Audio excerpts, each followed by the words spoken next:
PTI में पड़ गई फूट, अहम रहनुमा आपस में लड़ने लगे। रऊफ हसन और हामिद खान के इल्जामात पर शेर अफजल मरवत का मुंह तोड़ जवाब। इंतखाबी मुहिम अधूरी छोड़ने का ऐलान। पाकिस्तान तहरीक इंसाफ के पार्टी रहनुमाओं की चिपखलिश अब खुलेआम होने लगी। वोटर्स को एक पेज पर लाना तो दूर, पाकिस्तान तहरीक इंसाफ खुद एक पेज पर न रही। रऊफ हसन और सीनियर रहनुमा हामिद खान की जानिब से शेर अफजल मरवत का पीटीआई से कोई ताल्लुक न होने के बयान पर शेर अफजल तैश में आ गए। अपने ट्विटर अकाउंट पर उन्होंने न सिर्फ हामिद खान और रऊफ हसन को जहनी बीमार करार देते हुए उनके बयानात से दिल बर्दाश्ता होकर सिंध की इंतखाबी मुहिम अधूरी छोड़ने का ऐलान किया, बल्कि रऊफ हसन पर इल्जाम लगाया कि पीटीआई का जेयूआई शीरानी से इत्तेहाद का मुआहदा हो चुका था। रऊफ हसन ने ही वो मुआहदा खत्म कराया। शेर अफजल मरवत ने मजीद लिखा कि रऊफ हसन बानी चेयरमैन के मुखालिफ सहाफियों को टिकट दिलवाना चाहता है। दर हकीकत ये शख्स निगरां हुकूमत में अपने भाई फवाद हसन फवाद के लिए काम करता है। उन्होंने कहा कि पहले मुझे कानूनी टीम से बाहर किया गया, अब मुझे इंतखाबी मुहिम से बाहर करना चाहते हैं।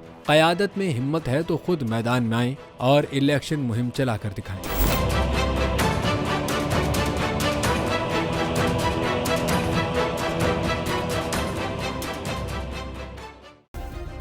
सब्सक्राइब करें और बेल दबाएं ताकि कोई खबर रह न जाए।